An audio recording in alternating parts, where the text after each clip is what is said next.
Hey everyone, Daniel here, and look I gotta talk about this Kansas City story because it just hits different, man. We're not talking stats today. We're not talking 40 times or hand size or some wide nine scheme fit breakdown. We're talking about the soul of a locker room. And honestly, this is why Arrowhead is Arrowhead. This is RedZone Kingdom, baby, and the heartbeat of that building has always been one guy wearing 87. So here's the deal. Patrick Mahomes sat down for Yahoo Sports Daily, and they asked him the simplest question in the world. What makes Travis Kelce special? And Mahomes, he didn't give the cliche answer. He could have talked about the size, the speed, the looseness in his route running, the natural hands. Sure, all that's real. All that's why he's a matchup nightmare against a linebacker or a safety. But Mahomes basically said, nah, that's not it. What makes Kelce that guy is that every single teammate around him wants to run through a wall for him, because Kelce's gonna give everything he's got for them first. I'm sorry, but you don't get that from a guy who's just chasing yards, folks. You don't get that from a stat patter. Kelce's resume is already absurd. 13,000 yards, 82 touchdowns, gonna be a first ballot gold jacket guy, no debate whatsoever. But go back to 2024.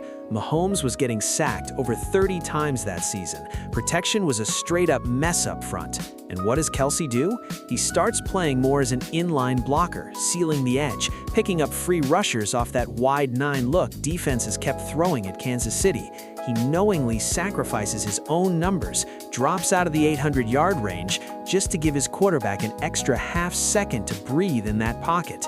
Reid talked about it at the time, and honestly, that's not a stat line, that's a character line. And it's not just Mahomes singing this tune. Guys like Sharkandrick West, Leo Chenal, Alex Smith, they've all talked about how Kelce pumped them up before kickoff, how he's out there hyping up the locker room like it's his personal mission every single Sunday. Kelce actually explained the why behind all that to Martin Rogers over at Fox Sports. Said it goes back to his college days at Cincinnati under head coach Butch Jones. Kelce basically said there's a massive difference between a team that's got energy, that's having fun out there and enjoying the grind, versus a team that's just dragging their heads through the motions. And if you've watched enough football, you know exactly which locker rooms end up winning in January.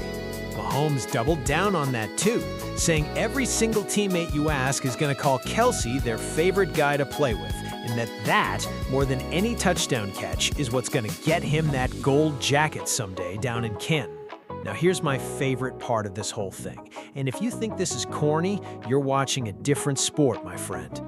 On the New Heights podcast, Mahomes told the story of how they actually became boys. Rookie year, Mahomes and a couple other young guys go out. They run into Kelce. Next morning, walk through with Reid. Mahomes shows up late. And who's standing there right next to him? Kelce. Showed up just minutes before him. And Kelce's own words on it were basically that right then he knew they were teammates. He knew that was the guy he was going to win a Super Bowl with. And that is exactly what happened. Multiple rings later, best friends off the field, vacationing together in the offseason, the whole nine. And now, after months of retirement speculation swirling around Kelce, they're coming back for one more run, one more shot at a Lombardi together in Kansas City. Listen, you could talk about scheme fits and route trees and cover two beaters all day long, but at the end of the day, football is still a locker room game. And Kelce, man, Kelce is living proof that the guy who makes everybody around him better is worth just as much, if not more, than the guy putting up the gaudy numbers.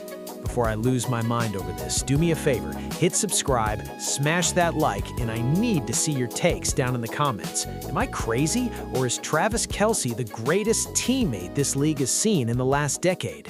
Tell me what you think below.